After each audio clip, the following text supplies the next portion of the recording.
Tengan muy buenos días, amados hermanos. Dios les bendiga. Les invito a que vayan conmigo a sus Biblias en Lucas capítulo 1. Estaremos en este mensaje, en esta mañana, en los versículos del 26 hasta el 38. Este es, hermano mío, el anuncio de Navidad. Dice así la palabra del Señor. Al sexto mes, el ángel Gabriel fue enviado por Dios a una ciudad de Galilea llamada Nazaret, a una virgen desposada con un varón que se llamaba José, de la casa de David, y el nombre de la virgen era María. Y entrando el ángel en donde ella estaba, dijo: «Salve, muy favorecida, el Señor es contigo, bendita tú entre las mujeres». Mas ella, cuando le vio, se turbó por sus palabras y pensaba qué salutación sería esta. Entonces el ángel le dijo: «María, no temas, porque has hallado gracia delante de Dios. Y ahora concebirás en tu vientre y darás a luz un hijo, y llamarás su nombre Jesús. Este será grande y será llamado Hijo del Altísimo. Y el Señor Dios le dará el trono de David su padre, y reinará sobre la casa de Jacob para siempre, y su reino no tendrá fin». Entonces María dijo al ángel: «¿Cómo será esto? Pues no conozco varón». Respondiendo el ángel le dijo: «El Espíritu Santo vendrá sobre ti, y el poder del Altísimo te cubrirá con su sombra, por lo cual también el santo ser que nacerá será llamado Hijo de Dios. Y he aquí tu parienta Elizabeth, ella también ha concebido hijo en su vejez, y este es el sexto mes para ella, la que llamaban estéril, porque nada hay imposible para Dios». Entonces María dijo: «He aquí la sierva del Señor, hágase conmigo conforme a tu palabra». Y el ángel se fue de su presencia. Oremos, amados hermanos. Señor y Padre, gracias te damos por este tiempo que tendremos. Gracias, Señor, porque nos has concedido el privilegio de estar reunidos, Señor, en tu nombre. Padre Santo, te pedimos que nuestros corazones, Señor, sigan siendo preparados, Señor, que nuestros corazones sigan siendo transformados para amar cada día más a tu Hijo Jesucristo. Que podamos ver en el pasaje, Señor, de esta mañana, cómo poco a poco, a través del tiempo, fuiste, Señor mío, cumpliendo todo lo que dijiste. Permítenos, Señor, regocijarnos, gozarnos de la realidad de que Jesús nos nació, nos fue dado, Señor. Guíanos a la verdad, Señor, te pido, y que el nombre de tu Hijo Jesucristo sea exaltado sobre todo. En el nombre de Él te lo pedimos. Amén. Tomen asiento, amados hermanos. Estamos ya en el tercer y penúltimo mensaje de nuestra serie de Navidad. En esta mañana queremos tomar un tiempo para poner nuestra atención en este pasaje de Lucas que acabamos de escuchar y que, como he dicho, se titula Anuncio de Navidad. Recordemos que la palabra Navidad significa nacimiento. Se refiere, por supuesto, al nacimiento del Mesías, al nacimiento del Salvador, al nacimiento de Jesucristo. Y es que en los últimos 2 domingos hemos estado dando continuidad a la historia de redención desde aquel momento en Génesis capítulo 3, versículo 15, en que Dios prometió que nacería la simiente de la mujer, esa simiente que iba a destruir a la serpiente. De esa añorada Navidad en Génesis pasarían muchos años, amados hermanos, hasta que Isaías, como vimos el domingo pasado, revelaría de parte de Dios algunos detalles muy interesantes. Él nos dijo que la Virgen concebiría y daría a luz un hijo y llamaría su nombre Emmanuel, que significa Dios con nosotros. Este niño también fue descrito por el profeta 700 años antes de su nacimiento como admirable consejero, Dios fuerte, Padre eterno, príncipe de paz. El Mesías había sido esperado durante aproximadamente 4,000 años. Y cuando vino el cumplimiento del tiempo, Dios envió a su Hijo, nacido de mujer y nacido bajo la ley, para que redimiese, para que salvase, para que rescatara a los que estaban bajo la ley, a fin de que recibiésemos la adopción de hijos. Eso es lo que queremos ver en esta mañana, hermanos. Vayamos al pasaje y veamos, mis hermanos, cómo fue este anuncio. Y más importante aún, lo que queremos es que nuestros corazones sean exhortados a responder como es debido a aquel al cual fue concebido por la Virgen, a Jesucristo el Señor. Tendremos, hermanos míos, en esta mañana 7 diferentes encabezados y vamos a empezar, por supuesto, con el número 1, que he titulado El escenario impensable. Esto está en el versículo 26. Dice el versículo 26: al 6º mes, el ángel Gabriel fue enviado por Dios a una ciudad de Galilea llamada Nazaret.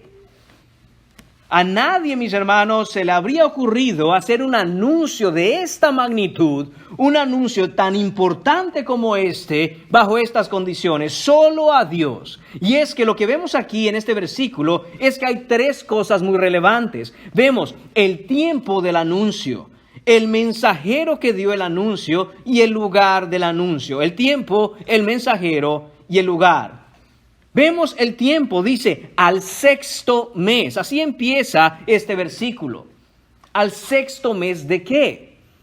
¿Al 6º mes del año? No, mis hermanos, sino al 6º mes, refiriéndose al embarazo de su prima Elizabeth. Elizabeth es la prima de María y está embarazada de Juan el Bautista. Esto puede usted verlo en el capítulo 1 de Lucas, en donde está descrita la manera también providencial, soberana y milagrosa en que Elizabeth iba a estar embarazada de Juan, el que iba a preparar el camino al Mesías. Al 6º mes de su embarazo es que ocurre esto. Vemos también el mensajero. Dios comisiona un ángel para hacer este anuncio. Y es que este no es cualquier ángel. Es uno de los ángeles más poderosos de todos. Es el ángel Gabriel. Solo tenemos registro, mis hermanos, en la Escritura del nombre de 2 ángeles. No hay más registro de otros nombres. Sabemos que hay miles y millones de ángeles alrededor del trono y están ahí alabando al Señor constantemente y sin parar. Pero solo tenemos el nombre de 2. Uno de ellos es Gabriel.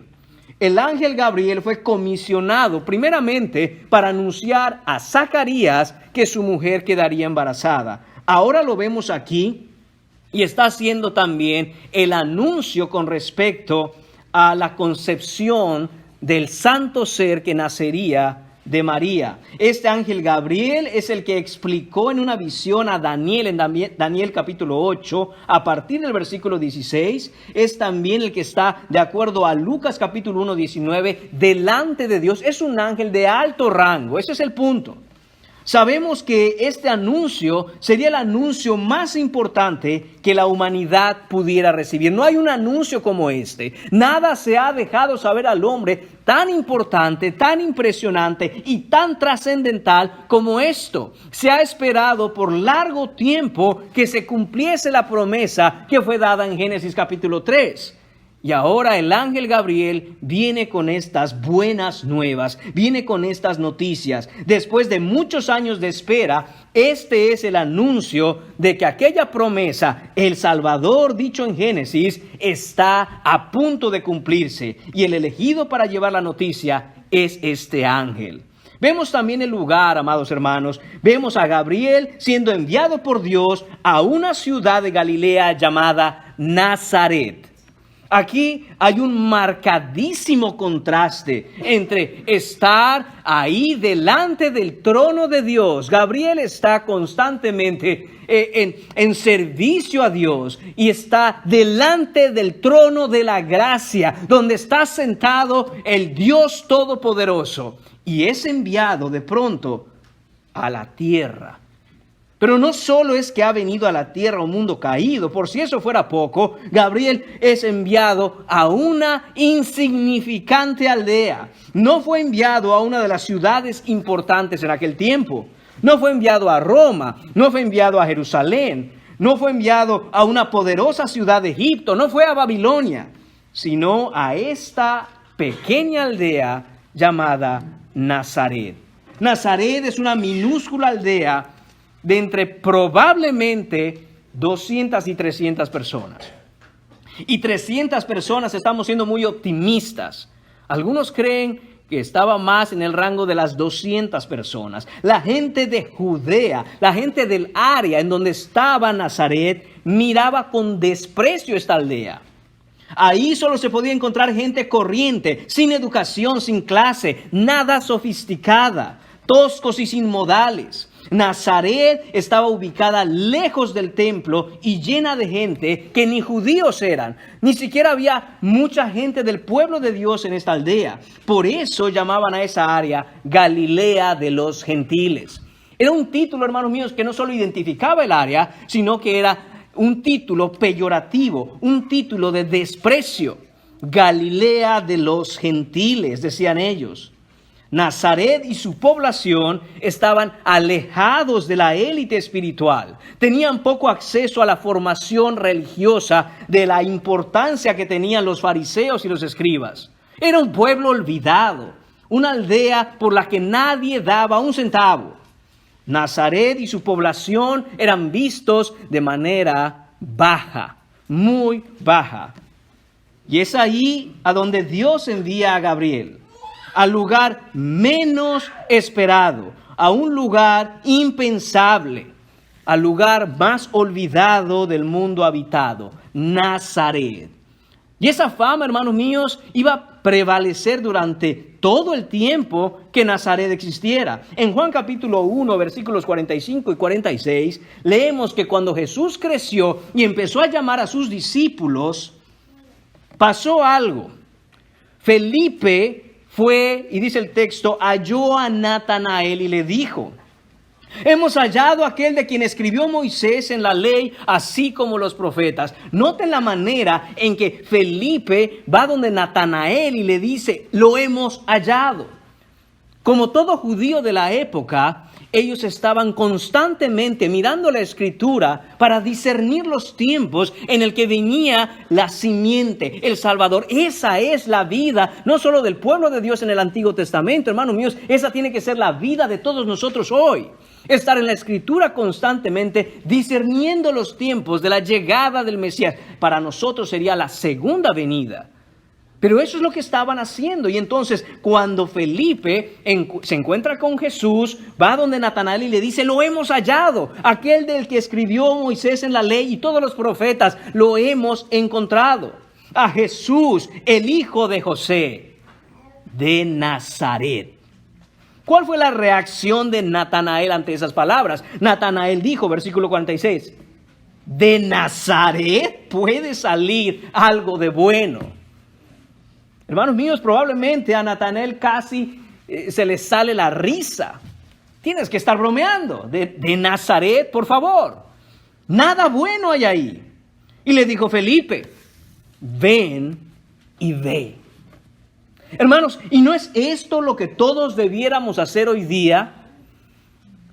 No sé cuál es la idea, yo no sé cuál sea la imagen que tú tienes de la vida cristiana, de la fe cristiana, de Cristo mismo, pero probablemente te han presentado un Cristo que no es el de las Escrituras. Y el llamamiento para nosotros es no simplemente festejar y preparar un momento en diciembre para la Navidad, porque eso es lo que se acostumbra, sino que vengas y veas quién es el que nació en el pesebre.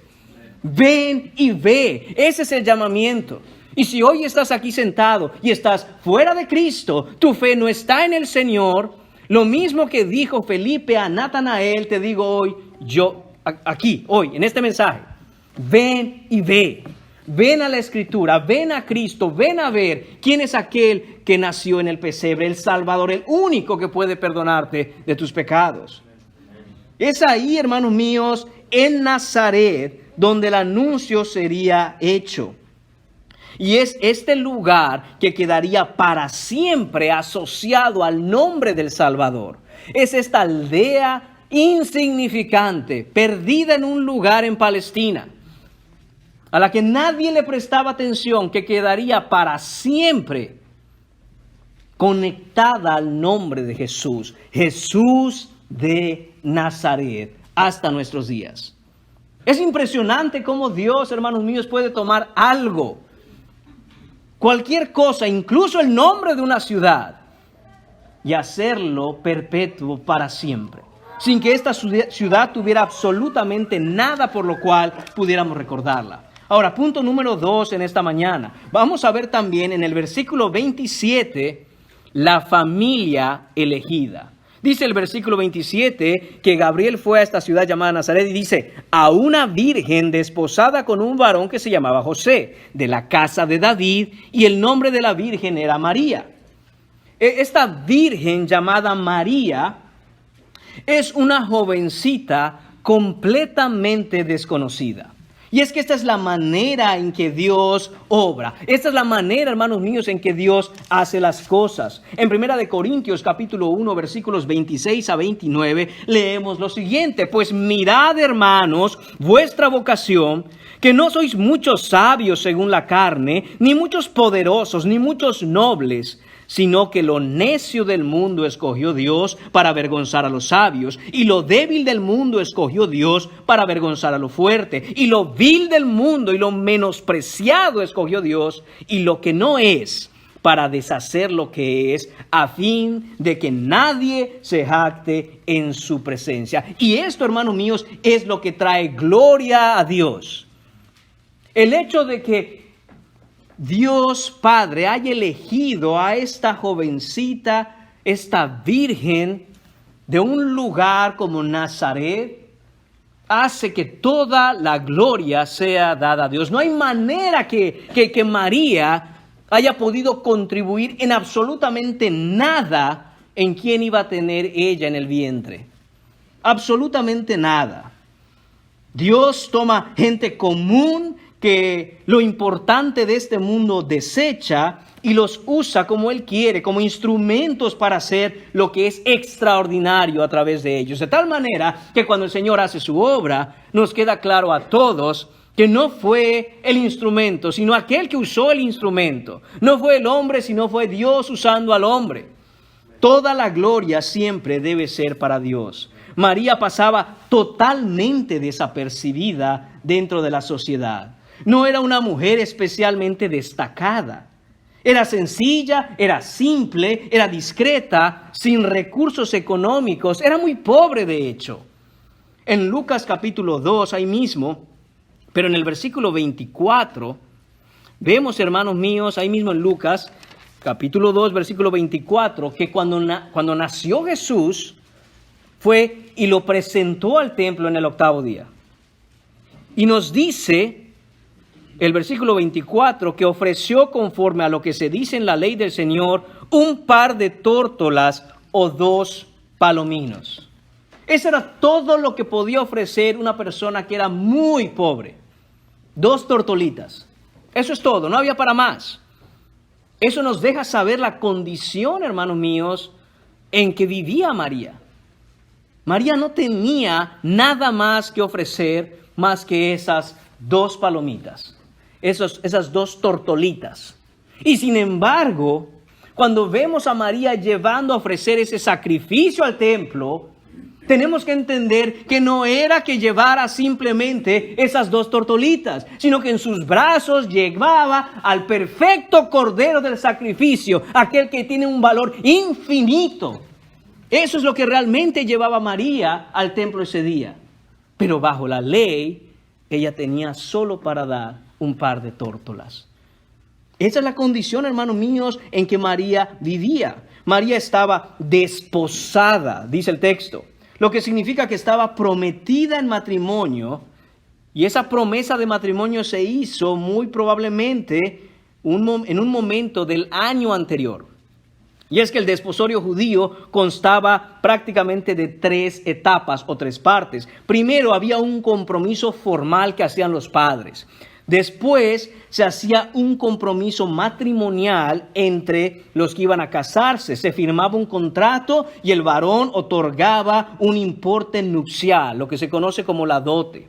Y por último, aproximadamente después de 1 año, se hacía la boda propiamente, como la conocemos. Esta duraba 7 días, después de la cual se consumaba el matrimonio y el hombre se llevaba a su mujer a su casa y empezaban a vivir una vida marital juntos. María y José están en la segunda etapa en este momento. Ya ha habido una presentación formal, matrimonial, nupcial, han firmado documentos, él ha entregado la dote, pero están esperando a que se cumpla el tiempo para entonces empezar y tener la boda como tal y llevársela a su casa. Esto era completamente formal, hermanos míos. José y María requerirían de carta de divorcio si quisieran disolver ese compromiso. Estaba legalmente casada, aunque no habían llegado a la parte de vivir juntos aún. María, hermanos míos, es virgen. Esto nos habla de su pureza, de su castidad, de su fidelidad. Ella esperaba ansiosa, guardándose para el día en que se entregara a José, su marido.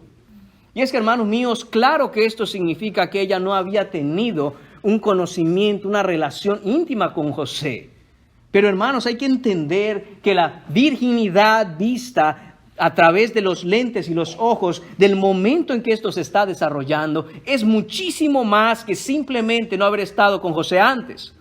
Muy probablemente María, esta jovencita, esta muchachita, jamás en su vida había estado a solas en el mismo espacio con ningún otro hombre. La primera vez que esto ocurriría es cuando fuera entregada a José. Esta es la manera en que se vivía, hermanos míos. Esta virginidad, por supuesto, también nos habla de esa concepción milagrosa del Mesías, lo que nos dijo Isaías capítulo 7, versículo 14, y la virgen concebirá. Esto es, hermanos míos, para pensar en la manera en que de manera impresionante, sobrenatural, María concebiría un hijo. María estaba desposada con José, dice el texto. Este hombre, José, es de la casa de David. José es un hombre mucho menos que importante. No es influyente, no es reconocido. María estaba prometida, estaba desposada con el carpintero de la aldea, con el carpintero del pueblo. Dios Padre escogió soberanamente no solo el lugar más pobre y más improbable para este anuncio que se hizo, sino que eligió también a la familia humana en la que nacería Dios, el Hijo encarnado. Y hago un énfasis aquí. Siempre, de alguna manera, quizá por el trasfondo cultural que tenemos, nos enfocamos mucho en María. Pero no es que el Señor haya elegido simplemente a María, haciendo a un lado todo lo que rodearía a María. Escogió a la familia en donde iba a crecer Jesús. Por eso el texto habla de que María, y hace el énfasis, estaba desposada con José. Esto, hermanos míos, es la manera en que Dios ha diseñado las cosas. No es que María iba a ser madre soltera. No es que María iba a educar a Jesús sola.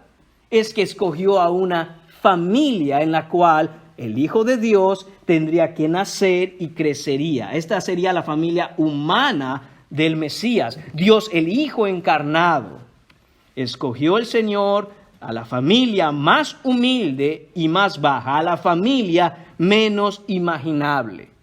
Después del nacimiento de Jesús, obviamente María y José tendrían más hijos. Imaginen a Jesús creciendo en el seno de esa familia, como una familia como la que tenemos tú y yo, en donde está papá, mamá, hay hermanos, ahí está creciendo Jesús. Lo que nos habla, hermanos míos, de que el Señor incluso puso a su propio Hijo a experimentar lo que es crecer en el diseño que Él determinó que es la familia. También nos dice, hermanos míos, la humildad en la que esta familia vivía. Nos habla de esa característica que después Jesús tendría siempre. Esa característica que sería algo identificable en Jesús para siempre. Su humildad y mansedumbre. Jesús dijo, aprended de mí, que soy manso y humilde de corazón. Mateo 11:29. La pregunta es, ¿y de dónde Jesús aprendió humildad? Obviamente alguien puede decir, bueno hermano, es que Jesús es Dios. Por supuesto. Pero recuerde que Jesús se despojó de su divinidad. Y cuando encarnó, Él tuvo que crecer y aprender. Él tuvo que ir creciendo e ir aprendiendo. Jesús tuvo que aprender a caminar. Jesús tuvo que aprender a hablar. Jesús tuvo que aprender todo.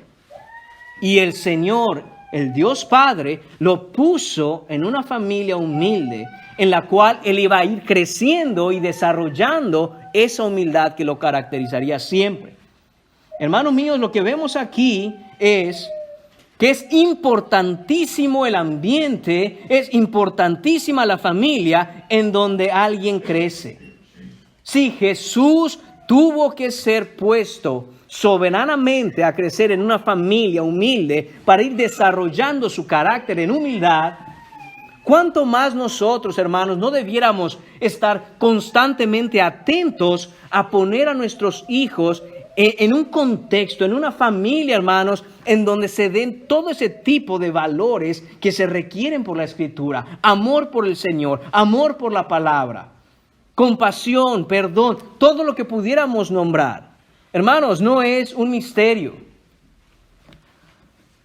El fallo en nuestros hijos está conectado directamente a nuestro fracaso como padres. Eso no es un misterio. Y alguien puede decir, bueno, uno le puede dar la mejor educación a un hijo y después él desviarse. Es posible. Pero la Escritura constantemente nos enseña que la regla general es justo lo contrario. El que es bien educado en casa, el que es bien dirigido en el camino del Señor desde pequeño, ¿qué dice Proverbios? ¿Qué dice Salmos? ¿Qué dice la Escritura? La idea general es esta, que si se instruye al niño en el camino, cuando sea grande, no se aparta del camino. Hermanos míos, y esto es lo que vemos incluso para Jesús. Fue nacido, fue dado, fue concebido en una familia humilde. No fue y nació en un palacio, ni estuvo rodeado de todo lo que necesitaba. Muy por el contrario, nació en humildad. Por lo tanto, Jesús creció y fue un hombre humilde. Hacemos muy mal, hermanos míos, cuando nosotros, en un afán de darle a nuestros hijos lo que no tuvimos, los privamos de desarrollar la humildad que sí es necesaria. Nada más es necesario sino parecerse a Jesucristo. Hermanos míos, y nuestra exhortación como padres, y sobre todo como padres cristianos, es ser sabios en ver qué es lo que debemos hacer con nuestros hijos, primero, para que esté creciendo en un ambiente en donde pueda desarrollar la imagen de Cristo Jesús en él. Por supuesto, todo esto a través de la predicación del Evangelio. Y segundo, ¿qué cosas debo quitar de cerca de mis hijos para que no sea de piedra de tropiezo y crezcan siendo personas que un día crean que ellos son los reyes de su vida? No, hay un rey en el universo y su nombre es Jesucristo. Enséñale a tu hijo desde ya que él debe vivir postrado ante el Rey de Gloria. Esa es hermanos míos, la razón de nuestro existir. ¿Cuál es el fin principal del hombre? Gozar del Señor y gloriarse en Él para siempre. ¿Cómo se hace eso? Obedeciendo al Señor en todas las cosas. Hermanos míos, además, no solo esto debe ser de exhortación a nosotros como padres, pero también debe servirnos de ánimo. ¿Por qué de ánimo, hermanos míos? Porque Dios buscó y continúa buscando gente completamente ordinaria, como tú y como yo, para hacer su extraordinaria obra en este mundo. Fue a María, habló con ella, el ángel le fue anunciado esta concepción virginal que iba a nacer Jesús. Obviamente el que se iba a encargar de esa familia es José. pero no los dejó a su suerte. Vamos a ver más adelante en el texto que para esta obra el Señor los llenó de gracia. Y asimismo, hermanos míos, nunca debemos nosotros dudar en lo que está escrito en la palabra, y por muy difícil que sea la obra a la cual nos ha llamado el Señor, y sea específicamente el caso el de criar a nuestros hijos, contamos con la gracia de Dios si confiamos en la palabra de Dios. Confiamos en que es a través de su gracia que nosotros podremos hacer esto. La grandeza de lo que el Señor hace no depende de la habilidad, de la competencia o la importancia de aquel que ha sido escogido, sino del mismo Dios que escogió a través de quien Él quiere hacer su obra. En otras palabras, hermanos míos, Él es el que hace la obra, a nosotros nos toca en amor obedecerle. Nuestra oración y nuestro clamor ha de ser que Él haga su obra en nosotros. Punto número 3, en esta mañana vemos el saludo extraño. Esto está en los versículos 28 al 30. En el versículo 28 leemos lo siguiente. Hermano mío, el versículo 28. Y entrando el ángel en donde ella estaba, dijo: Salve, muy favorecida, el Señor es contigo, bendita tú entre las mujeres. Salve, dice el ángel. Esto es un saludo común, es un saludo de cortesía, es algo acostumbrado en la época, significa saludos. Es todo lo que significa.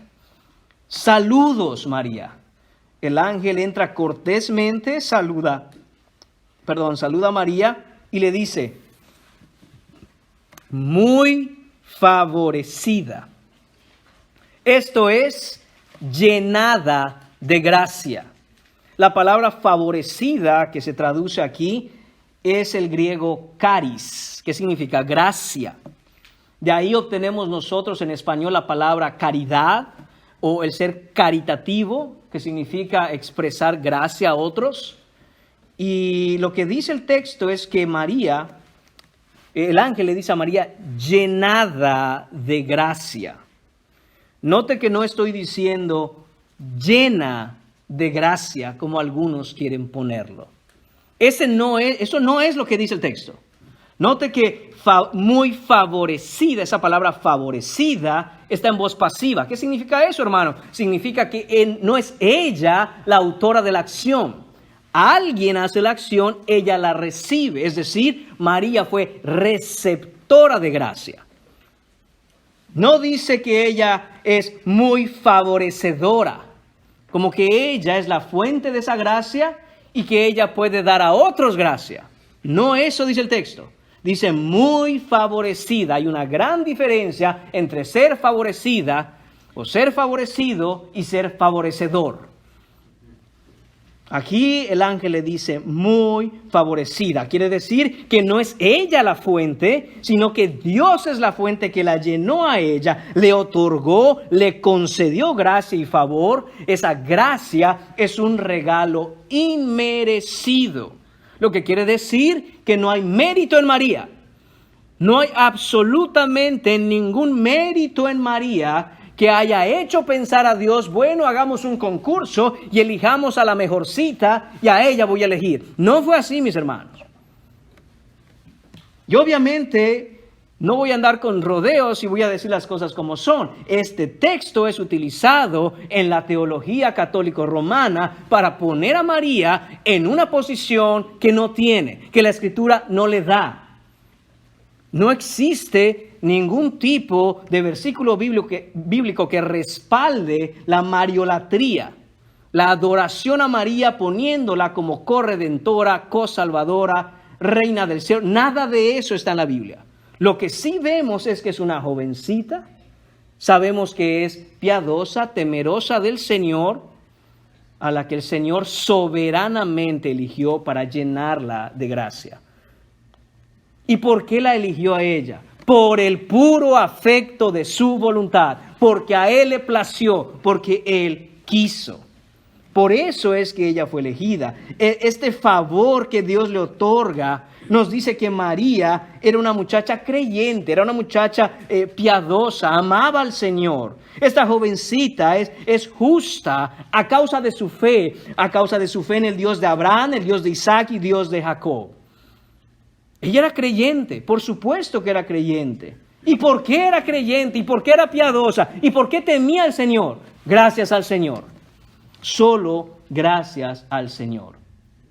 María, hermanos míos, continúa siendo en este texto una jovencita pecadora como nosotros. No es inmaculada, porque si fuera inmaculada, ¿quién podría explicar Lucas capítulo 1, versículo el 46 y el 47? ¿Qué es lo que hace María? Que va de visita a ver a su prima Elizabeth. En el versículo 43, cuando Elizabeth ve llegar a María, dice: ¿por qué se me concede esto a mí? Que la madre de mi Señor venga a mí. Versículo 44, porque tan pronto como llegó la voz de tu salutación a mis oídos, la criatura, se refiere a Juan el Bautista, que todavía está en el vientre, saltó de alegría en mi vientre. Y bienaventurada la que creyó, porque se cumplirá lo que le fue dicho de parte del Señor.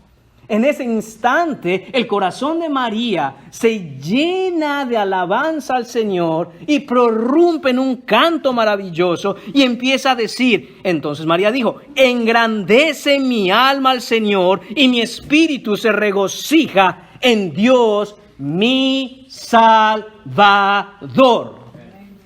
Si no tuviera pecado, ¿por qué le llama a Dios su Salvador? Si fuera inmaculada y sin mancha, ¿por qué llama a Dios su Salvador? No tendría necesidad de uno. Pero ella, hermanos míos, en su naturaleza humana, como todos nosotros, está en necesidad de un Salvador. Y todos aquí estamos en necesidad del Salvador. Jesús no es simplemente un Salvador, como si se hablara de que hubieran muchos. Él es el Salvador, el único Salvador que existe. Y de ese Salvador es que tienes hoy tu necesidad. No importa que seas salvo ya, no importa que aún no estés en la fe, no importa si tienes 20, 30, 50 años en el Señor, tu dependencia y tu necesidad del Salvador es continua, es completa, es plena, siempre le necesitas. Sobre todo si tú no estás en Cristo hoy. Déjame decirte una cosa, la necesidad más grande que tienes no es tu trabajo, no es el pan diario, no es estar bien, ni siquiera es tu salud.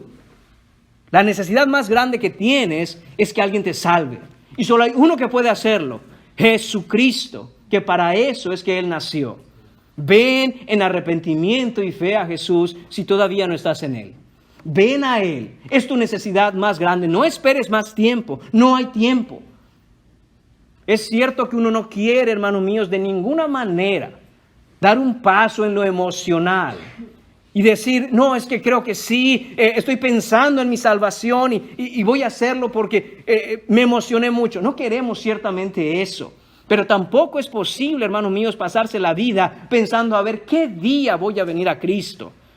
Será mañana, será la próxima semana, será en unos meses, ya me llegará el tiempo. Cuando yo lo sienta en mi corazón, ven hoy a Cristo, arrepiéntete de tus pecados y ven a Cristo hoy. Y si tú ya estás en Cristo, aviva el fuego que fue puesto en ti el día de tu salvación y ven al Señor Jesucristo, sírvele, ámale, hónrale, ámalo con todo tu corazón, vive para Él. Olvida tu vida pasada, déjala atrás. Y ven a vivir por Cristo y para Cristo.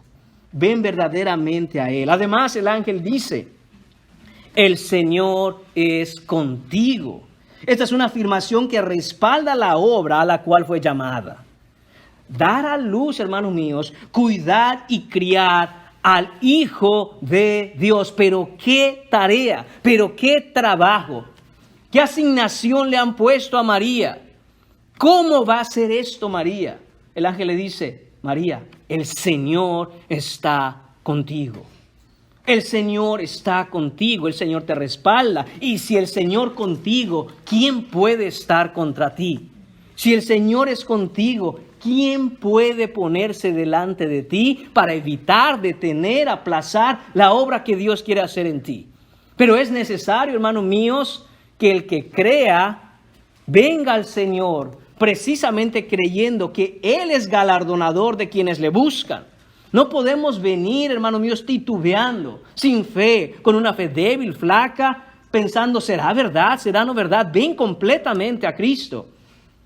Además le dice, bendita tú entre las mujeres. Esta palabra bendita no es otra cosa que bendecida, dichosa, gozosa. María, regocíjate, que tu alma se regocije. Has sido receptora de gracia. El Señor es contigo, María. Y es que, hermanos míos, vemos a María y escuchamos este anuncio, pero es que es exactamente lo que pasa con todo cristiano hoy. María físicamente iba a recibir en su vientre al santo ser, el Señor Jesucristo. Pero nosotros por la fe somos hechos llenos de gracia cuando por la fe, como dije, recibimos espiritualmente a Jesús y viene a morar en nosotros. Viene a morar en nuestro interior, en nuestro corazón, en nuestra voluntad. Somos hechos nuevas criaturas. Así como María fue llena de gracia, así el cristiano hoy es lleno de gracia y favor, es bendecido y debe ser gozoso y dichoso al darse cuenta y saber de la realidad de lo que la Escritura dice, que el Señor mora en nosotros, que el Espíritu Santo viene a morar en nosotros. Dice además el versículo 29, mas ella cuando le vio se turbó por sus palabras y pensaba, ¿qué salutación sería esta? María escucha este saludo, hermanos, y queda perpleja, desconcertada, queda completamente confundida. Ella ve al ángel, porque eso es lo que dice el texto. Mas ella cuando le vio, ella queda turbada. Ella no entiende, después escucha la salutación y no sabe lo que está pasando. Ella se queda pensando, ¿qué extraño saludo es este? ¿Qué palabras tan extrañas para mí?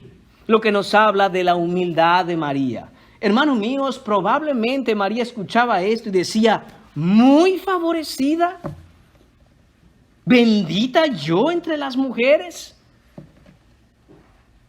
que soy llenada de gracia. Yo creo que María miraba hacia atrás a ver si a ella le estaban hablando. ¿Yo? Pero mira dónde vivo, mira mi situación, mis circunstancias. Soy una simple jovencita pobre de un pueblo olvidado.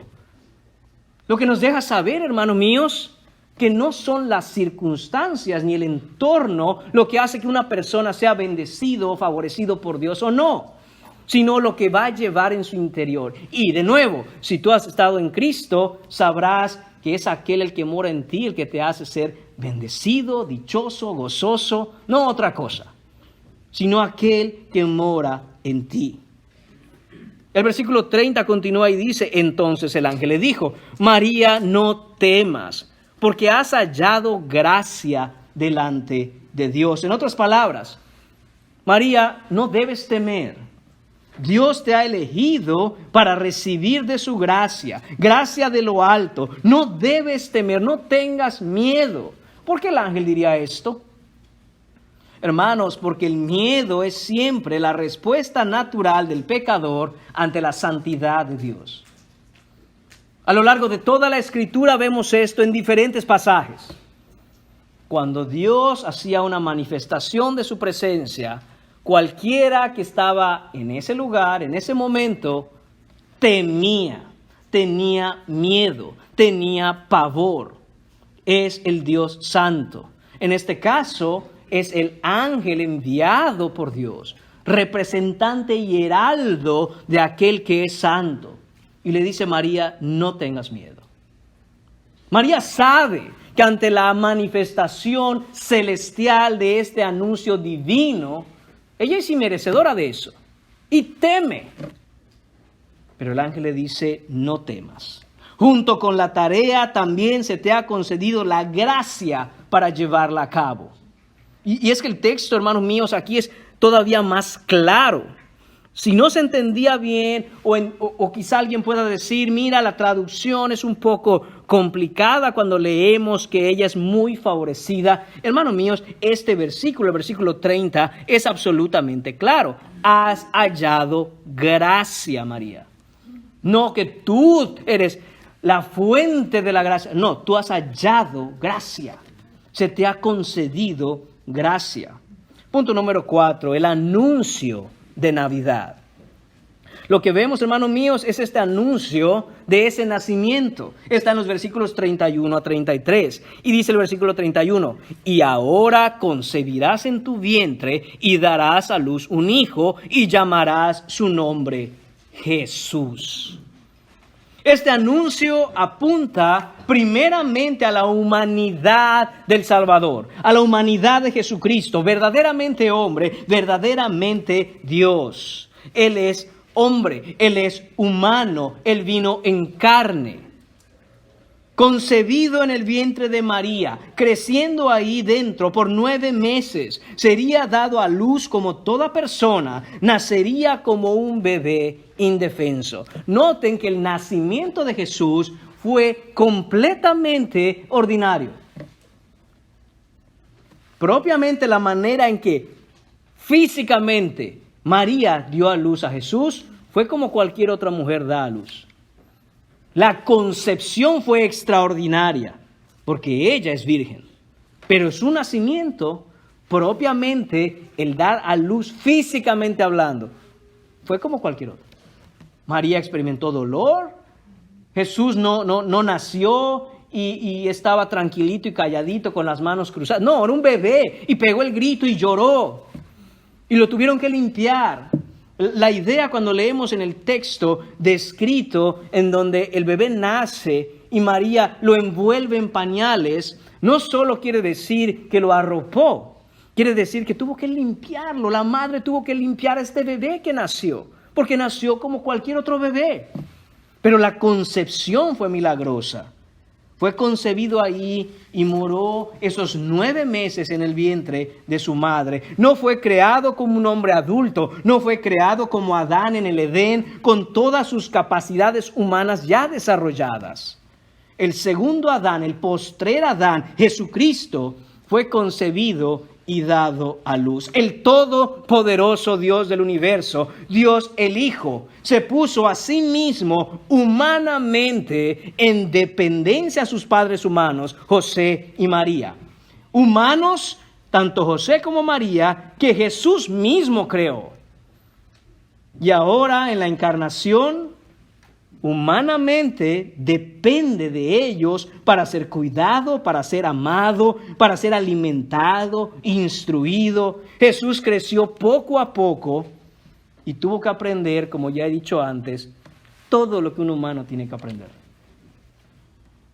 Hermanos, me cuesta trabajo entender, visualizar, imaginar al Dios poderoso, al todopoderoso y soberano del universo, como un bebé balbuceando, que no sabe hablar. Y sin embargo, hermanos míos, esa es el milagro de la encarnación. La humillación del Dios Santo encarnando en un humano, en un hombre. Jesús pasó por todas las etapas del desarrollo humano, igual que nosotros, pero en el caso de él se desarrolló sin nunca cometer pecado. Nunca pecó. Y dice el ángel, y llamarás su nombre Jesús. Este nombre, Jesús, es al mismo tiempo el nombre que llevaría el bebé, pero también una profecía. Esta es la profecía de su misión y la profecía de su ministerio en la tierra. Jesús, hebreo, Yeshua, que significa Yahweh es salvación o el Señor salva. Jesús vino, hermanos míos, a traer la salvación de Dios. Él vino a salvar. Nunca se nos olvide a qué es que Jesús vino. Jesús vino a salvar. Jesús vino y fue concebido y nació porque vino a salvar pecadores. No se nos fue dado simplemente para mostrarnos cuál es el camino a Dios. vino para ser Él el único camino a Dios. Yo soy el camino, dijo Jesús. A veces algunas personas tienen esa idea, que Jesús es un buen ejemplo que nosotros debemos seguir. Y obviamente, hermanos, una vez con el Espíritu Santo en nosotros morando por la fe, se nos pide, se nos exhorta que imitemos a Dios, que imitemos a Cristo. Pero si pensamos que sin el Espíritu Santo, sin fe en Jesús, sin fe salvífica, sin ser salvos, sin haber nacido de nuevo, podemos ver a Jesús e imitarlo y con eso ser salvos, hermanos míos, estamos yendo camino a la condenación. Eso no puede ser. Vino para ser el único camino a Dios. Nadie va al Padre sino por Él. Él es el camino, Él es la verdad, Él es la vida. Vino a rescatarnos, vino a salvarnos de nuestros pecados. Jesús vino al mundo en una misión de rescate sin igual. No hay una misión como esta. Nunca antes se llevó a cabo una misión de esta naturaleza. En su nombre mismo lleva el título y lleva la esencia de esa misión. El Señor salva. ¿Y cómo salva el Señor? Únicamente por la cruz. El bebé que nació con una sentencia de muerte es el bebé que moriría en esa cruz y vencería a la muerte para traer vida. Este es Jesús y este es el Jesús que nosotros debemos celebrar, festejar en la Navidad. Al Señor que vino a dar su vida en rescate por muchos.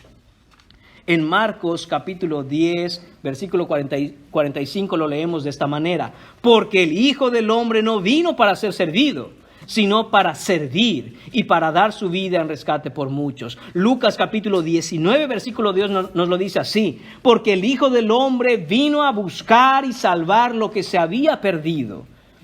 Pedro en Hechos capítulo 4, versículo 12 nos dice, y en ningún otro hay salvación, porque no hay otro nombre bajo el cielo dado a los hombres en que podamos ser salvos. Hermanos míos, es Cristo o Cristo. No hay otra puerta, no hay otro camino, no hay otro mediador, no hay otra forma, no hay otra manera. Es Cristo o Cristo si uno quiere ser salvo. Jesucristo no es un salvador de entre muchos, lo repito. Jesucristo es el Salvador, el único, solo hay uno y nos fue dado, nos fue concedido para que por Él podamos ser rescatados. Todos los que estamos aquí necesitamos venir a este Salvador. Si estás aquí sentado, yo no sé cuáles fueron las razones que te trajeron hasta aquí. Yo no sé si viniste voluntariamente, no sé si alguien te pidió que tenías que venir. No sé qué te movió a llegar hasta aquí, pero sí sé una cosa, estás aquí y el mensaje es este, ven a Cristo, ven ya, ven pronto, necesitas a Cristo. Aún si no te das cuenta de la necesidad que tienes del Salvador, créeme, necesitas a Cristo. Y si llega el día en que tú no vienes a Cristo y se acerca el momento de tu muerte, no sé si te quede tiempo, no sé si vas a tener la oportunidad. El día de salvación no es mañana, no es pasado mañana, no es la próxima semana. El día de salvación es hoy, es ya, es aquí, es ahora. Nadie aquí, hermanos míos, puede por su propia bondad, por su amabilidad o por su educación, por su moralidad, por su buena conducta o por su religiosidad o incluso ni siquiera por su servicio a Dios. Nada de eso puede aportar o contribuir en absolutamente nada a la salvación. Absolutamente nada. La única manera de pararse un día delante de Dios Santo y no ser consumidos por su gloria, sino ser recibidos en gloria por Él, es a través del Salvador. Un solo Salvador y su nombre es Jesús el Cristo, el Señor. ¿Estás en Cristo hoy? ¿Estás seguro de que estás en Cristo hoy? Con limpia conciencia puedes dormir tranquilo sabiendo que estás en Cristo hoy. Y si mueres, irás a la gloria con el Señor. Si no es así, arrepiéntete y ven a Cristo. Arrepiéntete de tus pecados y ven a Él en fe. El ángel continúa hablando y en el versículo 32, leemos que dice, este será grande, hablando de Jesús, y será llamado Hijo del Altísimo. Y el Señor Dios le dará el trono de David su padre, y reinará sobre la casa de Jacob para siempre, y su reino no tendrá fin. Qué misterio, hermanos, tan divino.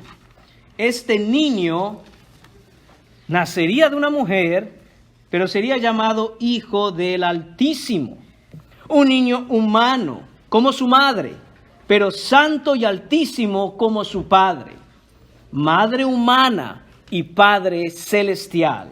Será verdaderamente hombre y verdaderamente Dios, el Dios hombre. El único que puede pararse entre Dios y el hombre y cerrar la brecha que los separa.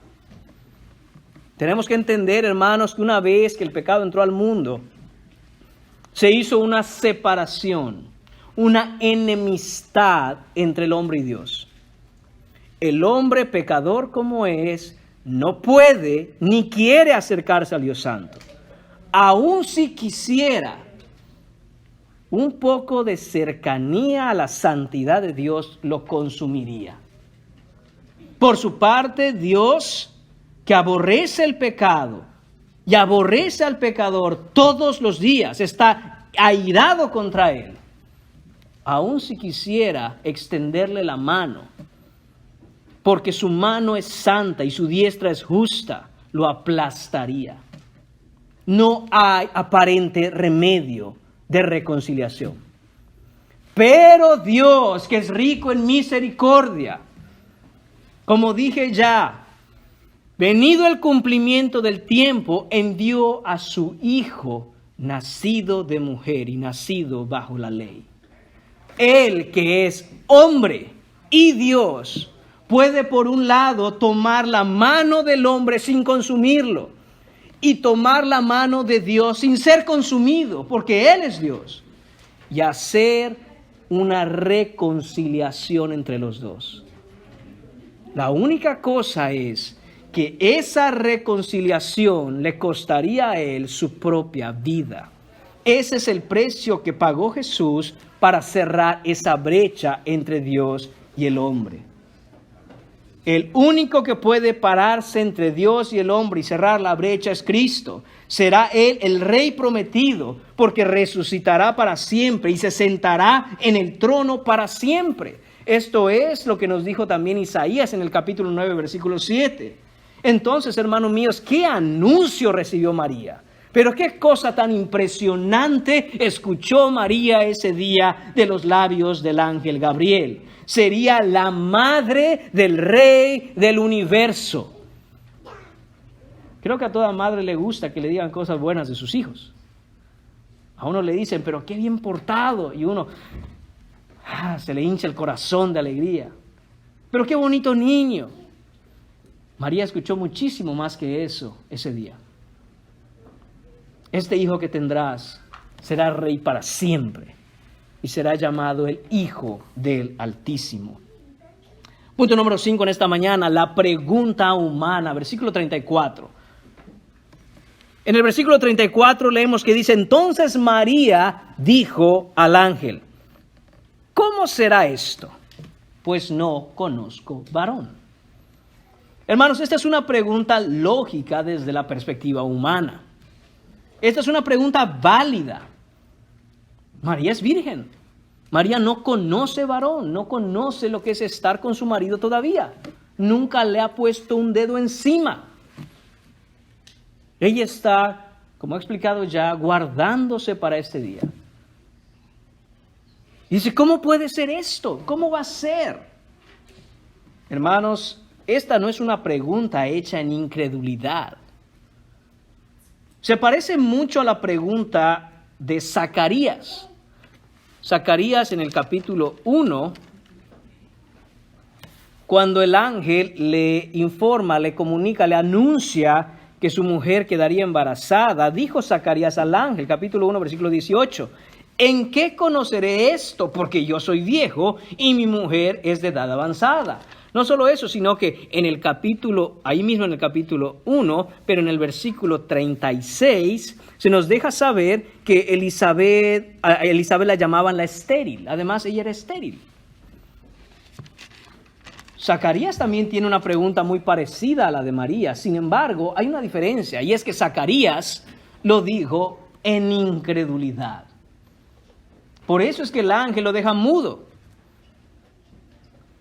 Si seguimos leyendo Lucas, después en el capítulo 1, versículo 19, vemos que respondiendo el ángel le dijo: yo soy Gabriel, que estoy delante de Dios, y he sido enviado a hablarte y darte estas buenas nuevas. Y ahora quedarás mudo y no podrás hablar hasta el día en que esto se haga, por cuanto no creíste mis palabras, las cuales se cumplirán a su tiempo. Entonces, ¿por qué María, a diferencia de Zacarías, tiene una pregunta muy parecida, pero en este caso no es de incredulidad? Hermano mío, simple y sencillamente por esta razón. Porque Zacarías debía haber entendido y debía ya conocer que en la historia de la redención, antes ya mujeres ancianas y o estériles habían dado a luz.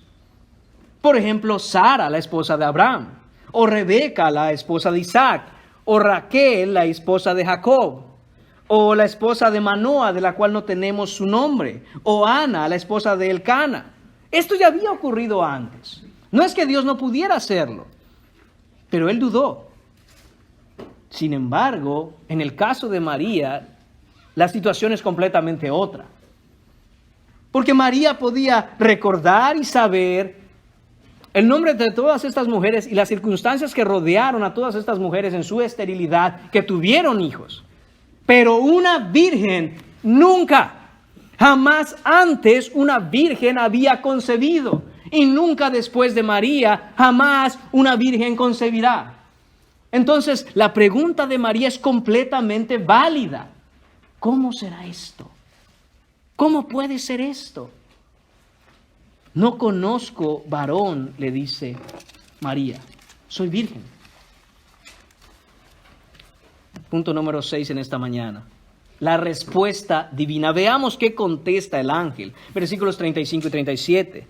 Respondiendo el ángel le dijo: el Espíritu Santo vendrá sobre ti y el poder del Altísimo te cubrirá con su sombra, por lo cual también el santo ser que nacerá será llamado Hijo de Dios. La concepción divina de Jesús en el vientre de María, hermanos míos, no sería concebido con la participación de José, sino que Dios Padre lo engendraría él mismo. ¿Cómo lo haría? Dice el texto: el Espíritu Santo vendrá sobre ti. El poder del Altísimo te cubrirá con su sombra. Estas palabras son extremadamente interesantes, extremadamente importantes. Y es que, hermanos míos, en Génesis capítulo 1, versículo 2, leemos lo siguiente: que la tierra estaba desordenada y vacía, y las tinieblas sobre la faz del abismo. Y dice esto, atención: y el Espíritu de Dios se movía sobre la faz de las aguas. Esa palabra, esa expresión, el Espíritu de Dios sobre la faz, es exactamente la misma expresión utilizada por el ángel Gabriel al decirle a María cómo iba a ser esta concepción milagrosa. Lo que quiere decir que cuando Dios dijo: hágase la luz, y la luz se hizo en Génesis, Dios estaba creando a la voluntad de su palabra, todas las cosas de la nada. Y por el Espíritu Santo, Él iba a hacer exactamente lo mismo en el vientre de María. De la nada, por la pura voluntad de Dios, de manera divina y sobrenatural, Él hablaría y haría existir el cuerpo humano perfecto en el cual iba a encarnar su Hijo unigénito. Eso es lo que estaba pasando en ese instante, hermanos, y debe asombrarnos. Es Dios en su espíritu cubriendo a María y hablando a voluntad para crear el divino ser en su vientre. Además, las mismas palabras, la misma expresión, te cubrirá, la sombra del Altísimo. Otras traducciones dicen la nube del Altísimo. La vemos, hermanos míos, en Éxodo capítulo 40, en el versículo 34. Esto, hermanos, si me acompañan ahí rápidamente, vemos, hermanos, que después de que Moisés y Aarón, sus hijos, finalmente erigieron el atrio y todo lo referente al tabernáculo y el altar en ese templo, ¿qué es lo que sucede? Voy a leer Éxodo 40 a partir del versículo 34. Dice, entonces una nube cubrió el tabernáculo de reunión y la gloria de Jehová llenó el tabernáculo. Esa palabra, una nube, cubrió. De nuevo, es la misma expresión usada por Gabriel al explicarle a María cómo concebiría a Jesús. ¿Qué estamos viendo aquí, hermanos? Que la nube de gloria, la sombra del Altísimo, cubriría a María y llenaría su vientre de su gloria, la imagen misma de su sustancia, el que sustenta todas las cosas con la palabra de su poder. En ese instante, hermanos míos, el vientre de María se convirtió en el tabernáculo de la gloria de Dios, en el vientre de esta jovencita. Eso es lo que está ocurriendo. Además, en Primera de Reyes, capítulo 8, hermanos, vemos otra referencia a esta situación. Dice Primera de Reyes, capítulo 8, versículos 9 a 11. Dice así, en el arca ninguna cosa había sino las 2 tablas de piedra que allá había puesto Moisés en Horeb. ¿Qué está pasando aquí, hermanos? Que Salomón traslada el arca hasta el templo. Y una vez que está ahí, empiezan a explicar qué había en ese templo. ¿Qué había en el lugar santísimo?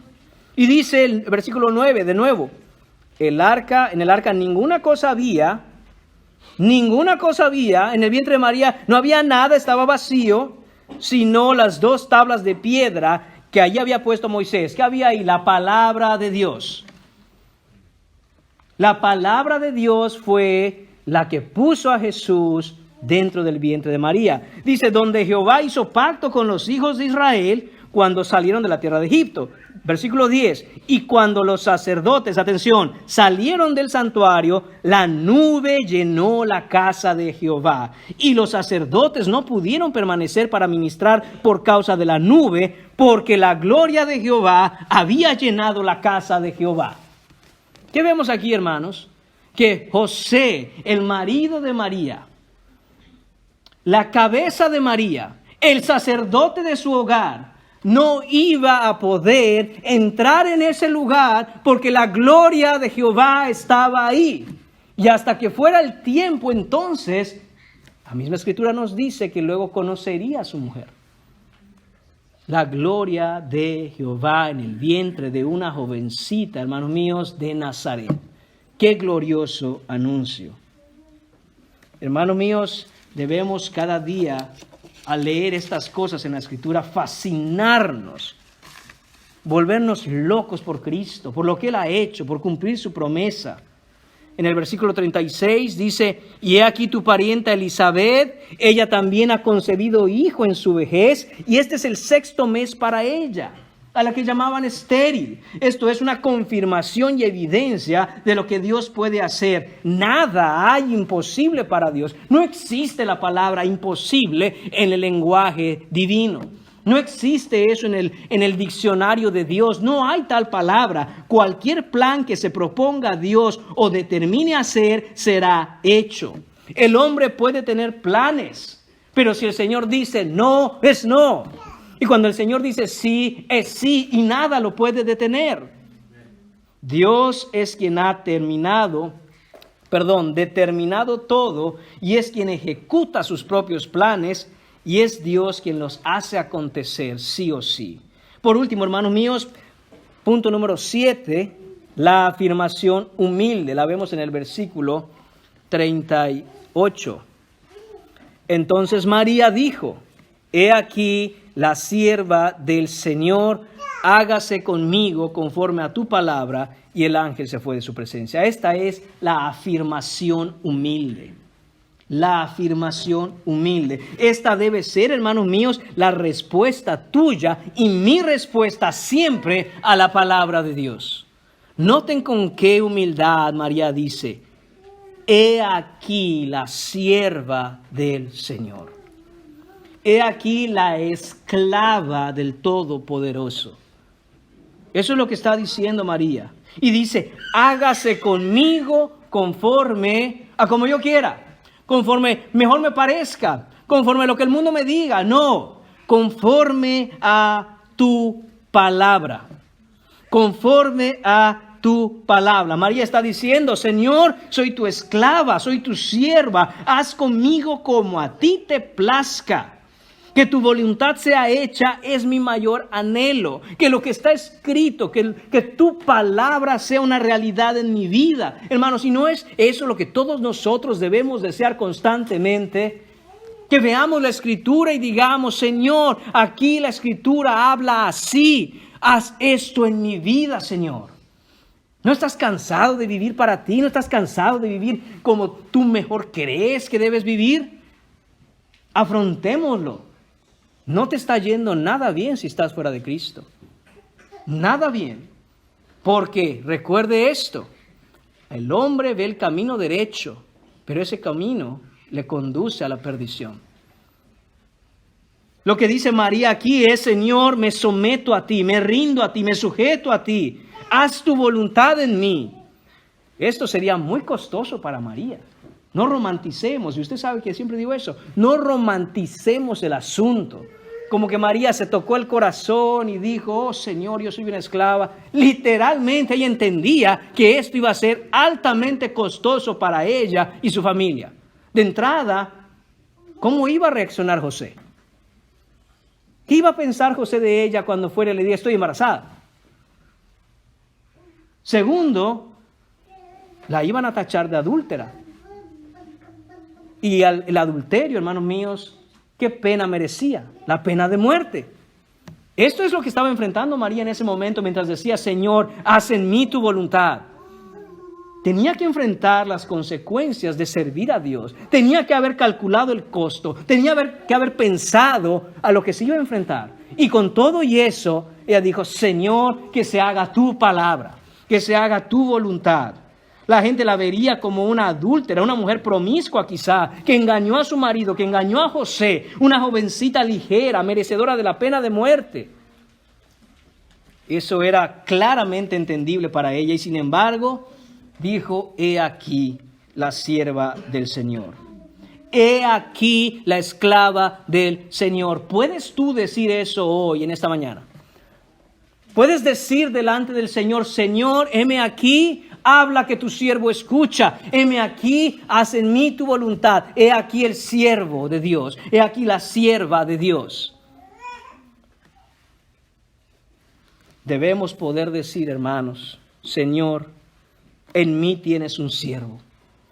Señor, hágase en mí conforme a tu palabra. Señor, lo que tú quieras, eso haré. Señor, lo que tú quieras para mí, eso seré. Estoy aquí para hacer tu palabra según y de acuerdo a tu voluntad.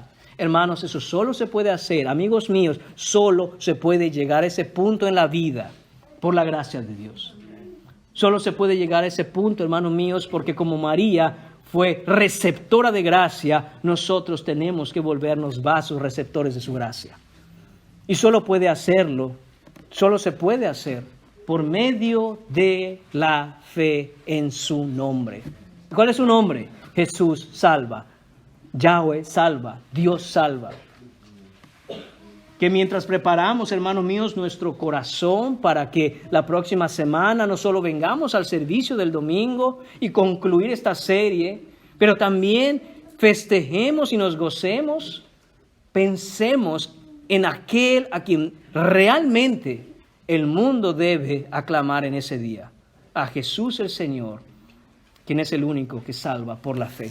Ven a Cristo y no te pierdas, no esperes más. Oremos. Señor y Padre, te damos las gracias por tu palabra, Señor. Te damos las gracias, Señor, porque eres bueno y para siempre es tu misericordia. Gracias, Señor, por cumplir tu promesa, por cumplir, Señor, aquel anuncio que hiciste, Señor, a través de la Escritura. Gracias por darnos a tu Hijo. No tenías por qué dárnoslo, a tu único, a tu amado. Y nos lo diste, Señor, para pagar el precio de nuestro rescate. Señor, que nuestros corazones le amen, Señor. Que nuestros corazones se rindan a Él, Señor, sin importar absolutamente nada. Nada de lo que digan los demás, nada de lo que diga incluso nuestra propia carne, Señor. Queremos servirte y buscarte. Permítenos, concédenos, así como a María le concediste esa gracia. Danos esa gracia, Señor, para vivir para ti. Y da también, Señor, concede la gracia salvadora, la fe que salva a aquellos que aún no son salvos. Te lo pedimos en el nombre de tu Hijo Jesús. Amén.